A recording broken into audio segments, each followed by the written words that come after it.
Hello friend, नमस्कार। मैं Gaurishankar sir GS computer institute में आपका स्वागत है। इस वीडियो में हम लोग जानेंगे जो भी बिहार जमीन सर्वे को लेकर जैसे बहुत सारे ऐसे बातें भी ये लोगों के बीच फैल चुके हैं जो बहुत ही लोग परेशान हो रहे हैं, है ना। और इसके लिए एक नया नोटिस भी जारी हुआ है। यहाँ पे आप देख सकते हैं कौन सा डॉक्यूमेंट है उसको आवश्यक चाहिए सर्वे में और कौन सा डॉक्यूमेंट आवश्यक नहीं है। ठीक है, लोग जो आवश्यक डॉक्यूमेंट नहीं है उसके लिए भी उस कार्य के लिए भी पैसा को बर्बाद कर रहे हैं, जो बिना मतलब के, है ना, परेशान होकर लोग एक दूसरे से सुनकर, जो कि जो सही नोटिफिकेशन है, जो सही पेपर्स है, उसको नहीं जान रहे हैं या फिर पेपर वास्तव में क्या क्या लगना चाहिए। ठीक है, तो उसी पे मैं ये वीडियो लेकर आया हूँ। और टोटल ये वेबसाइट के माध्यम से मैं जो भी उसका एक वेबसाइट है गवर्नमेंट का, सही वेबसाइट, वहाँ से मैं ये नोटिफिकेशन को स्क्रीनशॉट लिया हूँ और मैं आपको बताना चाह रहा हूँ। ठीक है, तो आप देख सकते हैं आज के पेपर 8/9/2024 के ही पेपर है ये। इसमें बताया जा रहा है जमीन सर्वे राजस्व एवं भूमि सुधार मंत्री ने कहा स्व घोषणा के लिए अभी कट ऑफ डेट नहीं है, पुरानी रसीद भी मान्य होगी। यानी कि पुराने कोई कोई व्यक्ति ऐसे भी है जो नया रसीद के लिए बहुत बहुत पैसा दे रहे हैं, नया रसीद कट करवा रहे हैं, वो भी भीड़ में लगे हुए, पूरा भीड़ कट रखे हुए हैं। तो उस स्थिति में उनको परेशान होने की जरूरत नहीं है, पुराना रसीद भी है तो उससे भी हो जाएगा, जरूरत नहीं है कि उनको नया रसीद ही कटवाना होगा। ठीक है, बताया जा रहा है। एक दूसरा है वंशावली को लेकर। वंशावली को लेकर ना सभी क्या कर रहे हैं ना कि अपने जनप्रतिनिधि को तो नोटरी को तो अदर ऑफिसर्स को पैसा देकर वंशावली बनवा रहे हैं, पूरे भीड़ लगा रहे हैं, परेशान हो रहे हैं। तो यहाँ पे सीधे सीधे दिलीप जायसवाल जी के द्वारा बताया गया है, जो भूमि सुधार मंत्री है, हाँ, बताया गया कि सादे कागज पर वंशावली बनाए स्व घोषणा के साथ संलग्न करें। एकदम सादे पेपर पर आप अपना से लिख सकते हैं कि वो लिख सकते हैं दादा का या परदादा का नाम ये है, इनका इतना लड़का, इनके इतना लड़का, जो भी है वो आप डिवाइड करके लिख सकते हैं आसानी से। ठीक है, और उसमें नीचे में स्व घोषणा कर सकते हैं। ठीक है, वो मान्य होगा। ठीक है, तो ये यहाँ बताया जाए, स्पष्ट रूप से बताया गया कि सादे कागज पर वंशावली बनाए और स्व घोषणा के साथ संलग्न करे। हाँ, यहाँ पे बता रहे हैं कि राज्य में जमीन सर्वे पर राजस्व एवं भूमि सुधार मंत्री दिलीप जायसवाल ने लोगों से अपील की है कि वो घबराए नहीं। उन्होंने कहा है कि वंशावली को लेकर फैली भ्रमितों पर ध्यान न दे, है ना, सही है।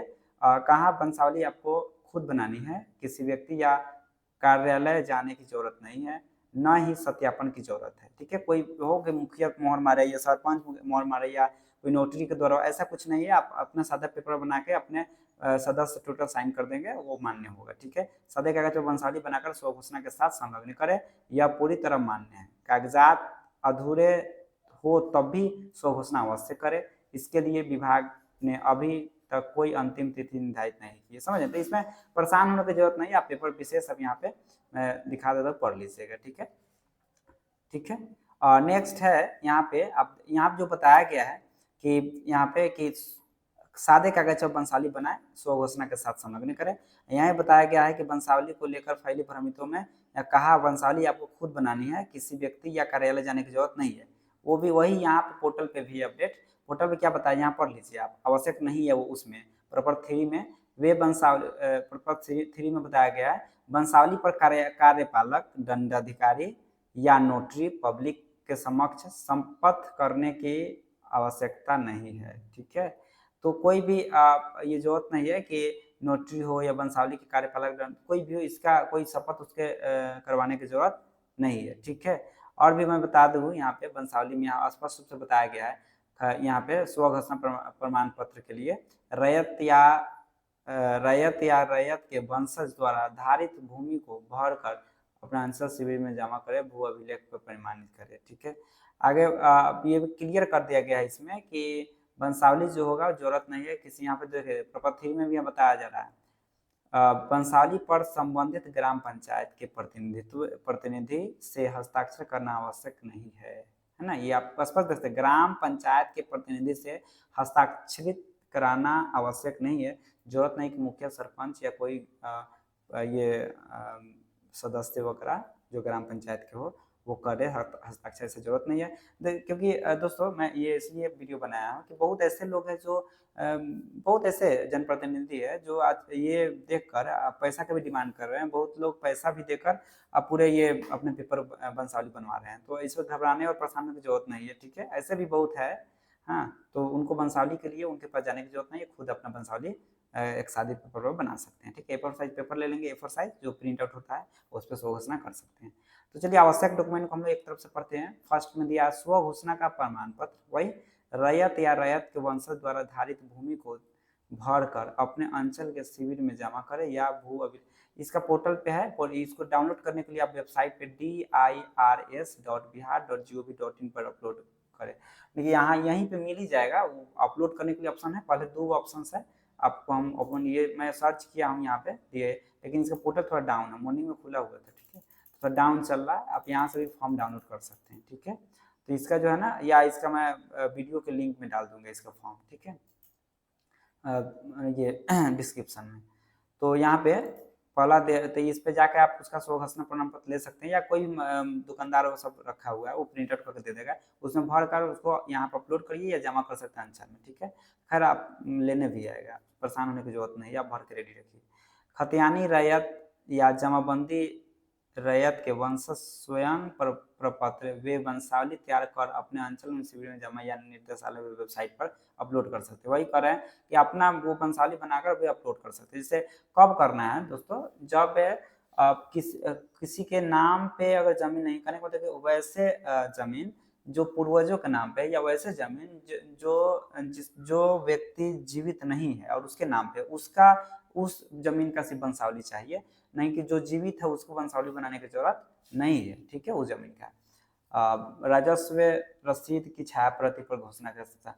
और रसीद, जो रसीद है करेंट हो या पुराना रसीद हो, रसीद लगाने के एक चाहिए जो अपलोड है फॉर्म उसको भर देना है, दूसरा वंशावली एक बना लेना है ना, जो व्यक्ति नहीं है जीवित उसके खेत का वंशावली होना चाहिए कि उसमें उत्तराधिकारी कौन कौन व्यक्ति हुए, और यहाँ पे रसीद की छाया प्रति चाहिए स्व घोषणा के साथ। ठीक है, रसीद मतलब कि वही जो राजस्व द्वारा कट किया गया है रसीद। ठीक है, अमल गुजारी जो आपको भरते हैं।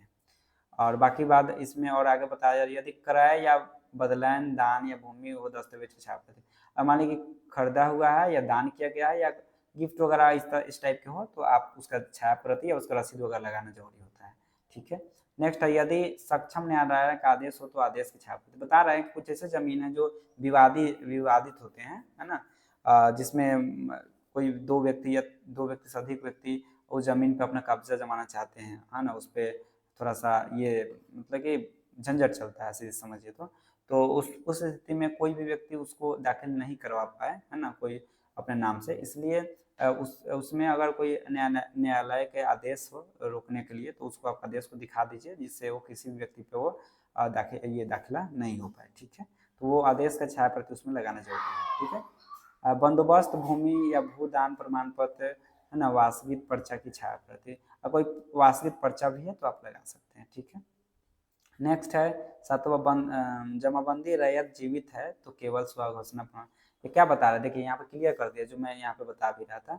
जमाबंदी रैयत अगर जीवित है, जिसके नाम से जमाबंदी है, अगर वो जीवित है तो उसको उसको मतलब कि स्व घोषणा, है ना, केवल स्व घोषणा प्रपत्र देने होंगे, वंशावली की जरूरत नहीं है। ठीक, अपना स्वयं घोषणा कर देंगे, हाँ ये मेरा खेत है, जो भी लिख देंगे, उसमें वंशावली उनको लगाने की जरूरत नहीं है। वंशावली उसी का लगेगा जो व्यक्ति जमाबंदी रैयत व्यक्ति जीवित ना हो, उस स्थिति में वंशावली लगाना है। ठीक है दोस्तों, तो आप समझ गए होंगे, ये सातों आप पढ़ भी लिए होंगे, मुझे पढ़ने की जरूरत नहीं है ना।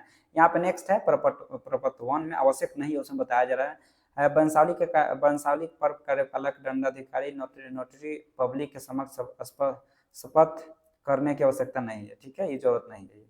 दूसरा, वंशावली पर संबंधित ग्राम पंचायत के प्रतिनिधि, कोई भी प्रतिनिधि का सिग्नेचर वगैरह की जरूरत नहीं है। जो लोग इसके लिए ये सबसे ज्यादा परेशान हो रहे हैं, ठीक है, दौड़ रहे हैं मुखिया के पीछे तो सरपंच के पीछे। नेक्स्ट, खतियान के सच्ची प्रतिलिपि पर आवश्यकता नहीं, जरूरत नहीं कि ओरिजिनल डॉक्यूमेंट ही चाहिए खतियान का। ठीक है, उसका जीरोक्स भी होगा तो उससे हो जाएगा। हाँ, किसी किसी का होता है ना, जल जाता बढ़ाया था तो उसमें जो नकल निकला था उससे भी काम हो जाएगा। नेक्स्ट है 4 नंबर है किस्तवार प्रक्रम में अपने भूखंड पर आपकी उपस्थिति अनिवार्य नहीं है। बहुत इंपॉर्टेंट है, अगर आप स्वयं या आपका कोई विश्वस्त प्रतिनिधि जमीन पर उपस्थित रहता हो तो सर्वे कर्मियों को पहचान में सुविधा होगी। ये बता क्या रहा है कि जरूरत नहीं है कि आप जमीन को सर्वे करवा रहे हैं तो आप वहाँ खड़े रहिए, वहाँ पे उपस्थित हो आप स्वयं, जरूरत नहीं है। कोई आपका प्रतिनिधित्व करता है, कोई आपका व्यक्ति है तो आप उससे भी ज़मीन का सर्वे आप करा सकते हैं, ठीक है। लोग बाहर से आ जा रहे हैं, है ना, जो 2 रुपए कमा रहे हैं वो भी छोड़ के चला रहे हैं दौड़े-दौड़े, क्योंकि अधूरा ज्ञान लेके दौड़ रहे हैं। तो ये पूरा समझिए, परेशान होने की ज़रूरत नहीं है ना। ऐसे ही दोस्तों क्या अब अभी हाल-फिलहाल तो ये राशन का ये क्या बोलते हैं ये ई-केवाईसी हो रहा था, तो उसमें बाहर-बाहर से लोग आके ई-केवाईसी करवा रहा था। ज़रूरत नहीं, वो हर जगह पे अवेलेबल, वहाँ भी करवा सकते थे, लेकिन जानकारी ना होने की वजह से आने-जाने के खर्चा, अपना काम-धाम, नौकरी छूटा, ये सब पर बहुत परेशानी होती है, क्योंकि लोग आधा नॉलेज लेकर दौड़ने लगे, यही कारण था। ये भी ज़रूरत नहीं कि यहाँ आने की ज़रूरत है ना? ये आप न भी रहिएगा तब का सर्वे हो जाएगा। विश्वासी आदमी होना चाहिए, आप क्या उस पे विश्वास करते हैं, आपके ऊपर डिपेंड करता है। आपको विश्वास नहीं है तो आना ही पड़ेगा। नेक्स्ट है 5वां, राजस्व रसीद की अद्यतन या ऑनलाइन प्रति आवश्यक है। जरूरत नहीं है कि रसीद ऑनलाइन वाला ही चाहिए, आप ऑफलाइन का रसीद भी कटा हुआ है उससे भी हो जाएगा, ये क्लियर कर दिएगा। लोग ऑनलाइन करवाने के लिए पूरा परेशान हो रहे हैं, पगलाए हुए हैं, एकदम पैसा पैसा पैसा फेंक रहे हैं, जरूरत नहीं है। लेकिन हाँ, एक बात बता दे रहे हैं कि अगर ऑनलाइन हो जाएगा ना, तो आगे आपको भविष्य में जो है बेनिफिट होगा कि आपको कर्मचारी के पीछे नहीं दौड़ना पड़ेगा, या अदर क्लियर हो जाएगा आपका। ऑनलाइन आप खुद से भी उस रसीद को कट कर सकते हैं, ठीक है। पेमेंट उसके कर सकते हैं ऑनलाइन, और रसीद प्रिंट आउट कर सकते हैं। कैसे ये रसीद ऑनलाइन पेमेंट करेंगे वो मैं अगला वीडियो में बताऊंगा, ठीक है। आप देख सकते हैं यहाँ पे पेमेंट करने का जो एकदम सिंपल तरीका है। आपको ओपन करना पड़ेगा बिहार भूमि .बिहार.gov.in, सर्च कीजिएगा, जैसे मैं लिख रहा हूँ, भू लगान लिखूंगा या बिहार भूमि लिखूंगा, आ जाएगा, ठीक है। यहाँ पे देखिए भू लगान कीजिएगा तो डायरेक्टली पेमेंट पाइएगा। बिहार भूमि यहाँ पे दिख रहा है, पहला पेज होम पेज पे जाएंगे जैसे, तो इस तरह से ये विंडो खुल जाएगा, ठीक है। इसको मैं क्लोज कर लेता हूँ। स्क्रॉल डाउन कीजिएगा तो लिखिएगा यहाँ पे भू लगान। भू लगान पर जैसे क्लिक कीजिएगा तो 2 ऑप्शन आएगा, लंबित भुगतान, यानी कि जो अभी पेमेंट करने में हो सकता है पेंडिंग वेंडिंग हो गया होगा, उस स्थिति में इसको क्लिक करना है। नहीं तो नया करना है तो ऑनलाइन भुगतान पर क्लिक कीजिएगा। जैसे क्लिक कीजिएगा तो यहाँ पे जिला का नाम पूछेगा, जिला सिलेक्शन कीजिएगा। उसके बाद में पूछेगा यहाँ पे अंचल, आपको ब्लॉक, आगे बढ़े पे जैसे क्लिक कीजिएगा तो ये हाईलाइट हो जाएगा। हल्का का नाम चुन लीजिएगा, पंचायत वगैरह होगा, और मौजा नाम वही जो थाना नंबर होगा यहाँ पे आ जाएगा, क्लिक सेलेक्ट कर लीजिएगा। उसके बाद आप किस चीज़ें से ढूंढना चाहते हैं, अगर आपके पास भाग, वर्तमान और पृष्ठ संख्या पता है तो ठीक है, ना पता तो सबसे आसान तरीका है जमाबंदी, है ना, जमाबंदी संख्या से खोजे। देखिए ये कंप्यूटराइज है, यहाँ पे लीजिएगा, और रसीद पे ना साइड में, जैसे रसीद ये है रसीद आपका, तो ये यहाँ पे लिखा रहता है 4 अंक लगभग होगा, तो ये रसीद पे यहाँ पे लिखा रहेगा 4 के कितना भी अंक हो, हाँ 3 4 2 3 1 2 ऐसे इस तरह से होगा। तो वो वाला यहाँ पे क्लिक कीजिएगा, जैसे क्लिक कीजिएगा तो ये हाईलाइट हो जाएगा, और ये हाईलाइट होने के बाद यहाँ डालिएगा जो भी अंक होगा। उसके बाद ये प्लस करके यहाँ पे कैप्चर डालिएगा, और खोजे पे जैसे क्लिक कीजिएगा यहाँ पे डिटेल्स आपका आ जाएगा, ठीक है। डिटेल जैसे आ जाएगा तो आप क्या करना है, कैसे पेमेंट करना है, तो डिटेल जैसे आ जाएगा आपको यहाँ भू लगान पे क्लिक किए, ऑनलाइन भुगतान पर क्लिक किए, और यहाँ पे डिटेल्स जैसे सब डालने के बाद खोजे पे जैसे क्लिक कीजिएगा तो आपका डिटेल्स आ जाएगा। डिटेल्स आ जाएगा उसके बाद में आपको ये पेमेंट मोड चुनना होगा, कौन सा बैंक से पेमेंट करना चाहते हैं, उसका सबमिट कर देना है। सबमिट करने के बाद आपको क्या करना पड़ेगा, रसीद दिखाई देगा, उसको प्रिंट आउट कर लीजिएगा, आपका रसीद कट हो जाएगा, ठीक है। तो ये आपका रहा पेमेंट करने के लिए। अगर मान लीजिए जाए कि पेमेंट फेल हो गया है तो उस स्थिति में क्या करना, लंबित भुगतान देखें, और जो आप पेमेंट फेल हुआ है तो उस ट्रांजेक्शन वगैरह आईडी आया होगा, वो आईडी डालिएगा यहाँ से और वेरीफाई कीजिएगा, फिर से वो सक्सेस हो जाएगा, ठीक है। और प्रिंट आउट उसको कर लेना है, ठीक है। चलिए दोस्तों, अगर वीडियो अच्छा लगा हो तो अपने दोस्तों से जरूर शेयर करें, ताकि ये परेशान वो ना हो, है ना, और ये वीडियो को देख के वो समझ जाए कि क्या क्या पेपर चाहिए, है ना। नया नया ये आया हुआ है नोटिफिकेशन, आप देख सकते हैं आज का ही आया हुआ है, ठीक है। तो वीडियो अच्छा लगा तो हम दोस्तों से, अपने जाने व्यक्ति से, अपने दोस्तों के साथ जरूर शेयर करें, ठीक है। धन्यवाद दोस्तों वीडियो में बने रहने के लिए।